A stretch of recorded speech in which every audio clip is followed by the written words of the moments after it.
So off we went doing all these things, and it grew and grew and grew and grew like that. We went to the North Island, and then we went to Food Stuffs Auckland. Then we sold to Progressive, and the supermarket started saying just, well, why don't you put other products in? And we did. So we had blackberry jam, and we thought, well, how can I do this? Because we had limited capital. So what I did was, there's an article that was done in one of the farming magazines, and we said, well, if other farmers were growing other products, we'd look at them setting up a factory on their farm and processing their products and to our specifications, put our label on it, and then they would sell them to us, and then we would market them.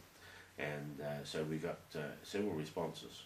And that's what we did. We ended up doing apricots and marmalade and blackberry and all sorts of things, and ended up with pickles as well and all that sort of thing. So we had several. Some were successful, some weren't successful. Of course, everybody comes along with their own agenda.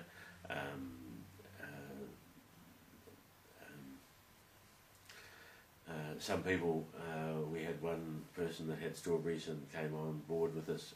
Obviously they just wanted to sell their strawberries and make a bit of money out of it and get into it, because they had plans to build a restaurant type outlet on their farm, and after a period of time that's what they did, and we got into a bit of an argument or a dispute over that, because they hadn't been open enough and to disclose to us exactly that's what was their intention. If we knew that that was intention, we probably would have still worked with them, but we would have done it slightly differently. So that was it. But by and large, they worked very well doing that. So it was the method by which we grew our business. As well as that, we expanded our factory site at Upper Moutere as well. We built 3 new factories and that sort of thing over the term. We got through to a stage where, after operating for 10 years, I suppose, or 11 years, in building up the business, we were the market leader. We were selling 200,000 pots of jams and pickle a month. We made, for the last year that we owned the business, we made a profit of around about $600,000, and we set up a new budgeting system and everything else that indicated that we were probably looking at about $1 million the following year. And so, yeah, the other thing that I wanted to mention to you here at this point is exporting. We started to sell into Australia. We got into Ritchie's stores and we're selling there. And we'd been, over a period of probably 4 years, approaching Woolworths and Coles in Australia, and seeing whether they wanted to stock our jam or not.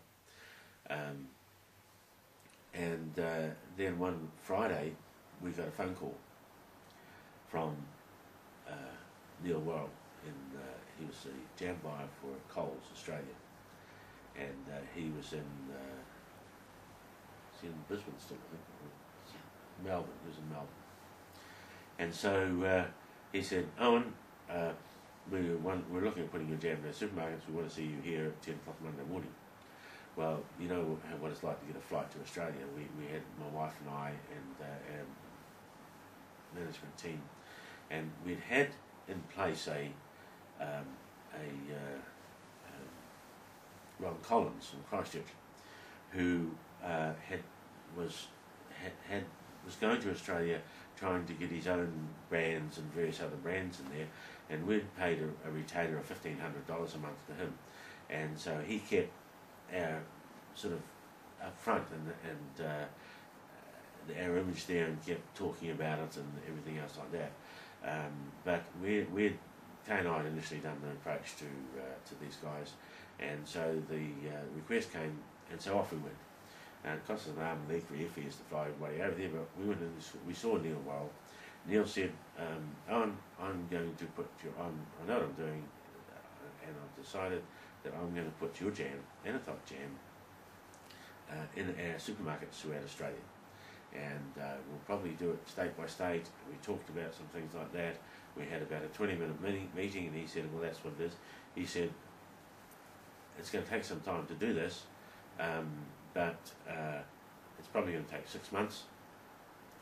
And what I want is your man over here every month to see me for the next 6 months, and we'll put it in place. And I said, well, whatever we need to do with the pots, he said, there's some things we want to look at there. And I said, well, whatever we need to do, we're quite prepared to do that, to put it in your store. So that's what we did.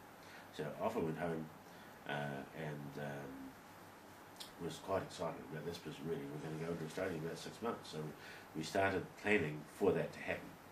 We knew we needed to employ a few more staff, so we did that. We employed some people. We knew there was a few things that we needed to get formalised. Kay and I had spent the last 12 months writing our manual, procedures manual, and that was pretty well completed. And so what we did is we employed 2 new people, one to deal with that aspect of it, and another one to help with to learn the management of the factories, the purchase of products,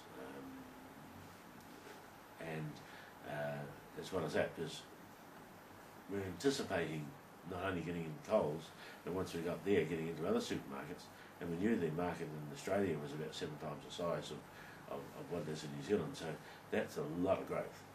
And it would take time, sure, but if we're going to do it and we're going to supply the product, we had to supply it and everything, and have everything right, and have the structure there to do that. So we employed these people, and